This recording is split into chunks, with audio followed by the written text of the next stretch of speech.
Katje the Windmill Cat by Gretchen Wolfel, illustrated by Nicola Bailey. Katje the Windmill Cat.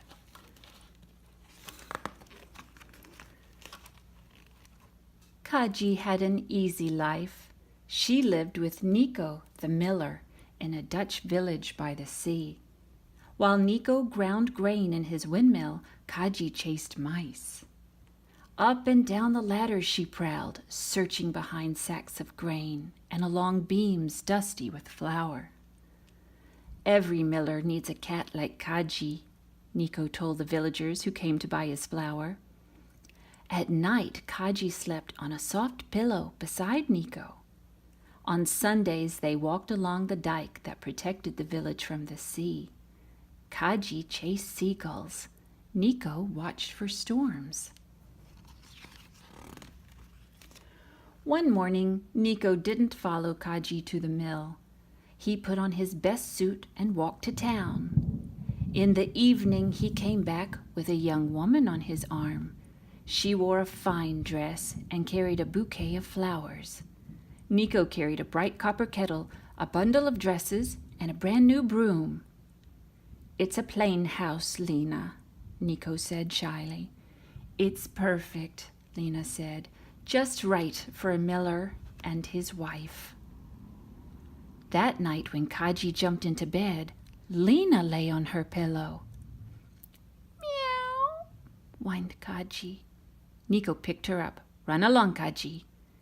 "Meow," insisted Katje. Nico closed the curtains around the bed. "Meow," complained Katje even louder. The curtains remained closed, and Katje slept in the kitchen.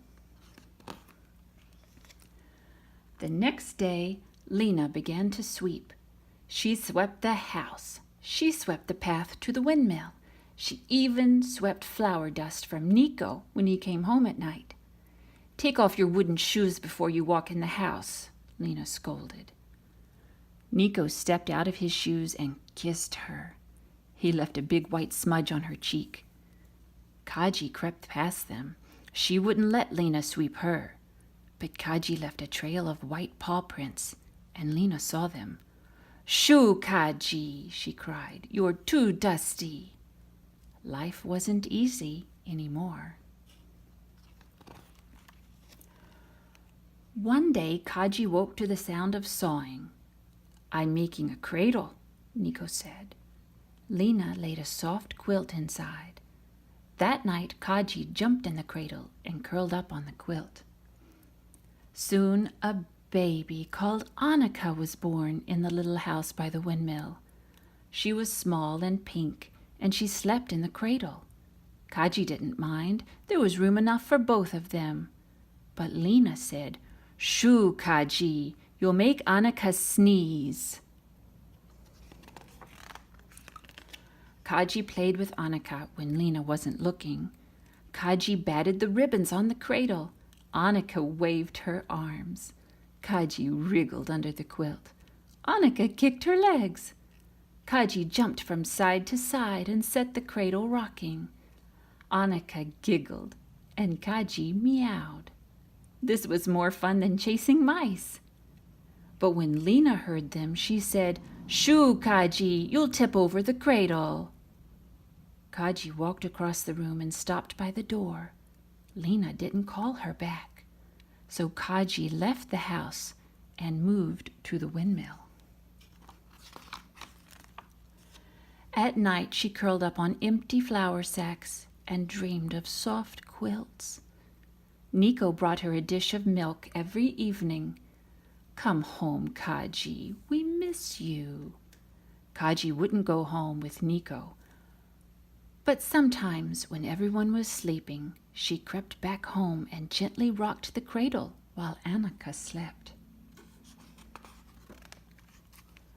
One afternoon, dark clouds gathered overhead. The wind howled and rain pounded against the windmill. "We've been through many storms, haven't we?" Nico said, scratching Katje's head. Katje purred. The windmill sails whirled and the great millstones turned. "I won't have a minute's rest till the wind dies down," Nico said. He had to keep grinding the grain between the millstones. If the stones rubbed together, the sparks could start a fire. Katje rubbed against Nico's leg. She would work as long as he did. Nico hoisted heavy bags of grain to the top of the mill and watched the wheat pour down to the millstones. Katje ran up and down the ladder and around the mill. She looked for mice who might sneak in from the storm. All night long the winds roared, the windmill shook, and the millstones groaned.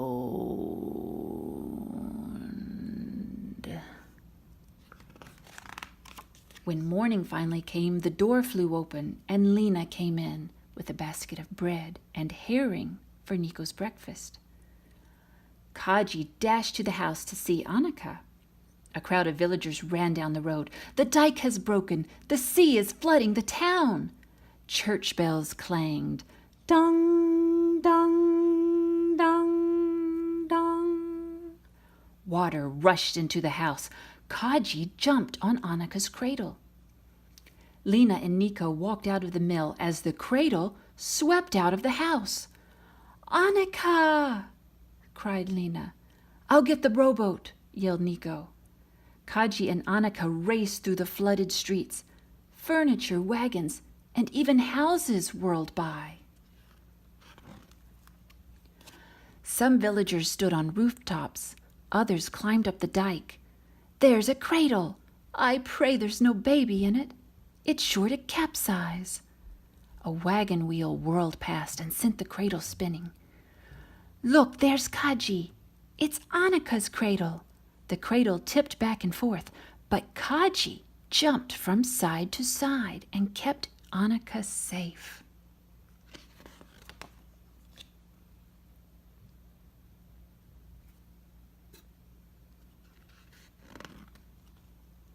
Finally, the cradle bumped against the dike. The rowboat bumped next to it.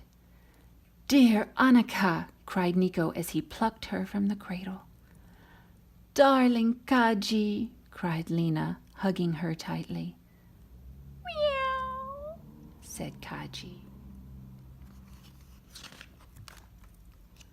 Annika soon grew too big for her cradle, so Katje slept there on a soft quilt that Lena made just for her. Katje had a busy life. In the morning she played with Annika. All day she chased mice in the windmill. And when she came home at night, she always remembered to lick her paws before she stepped into the house.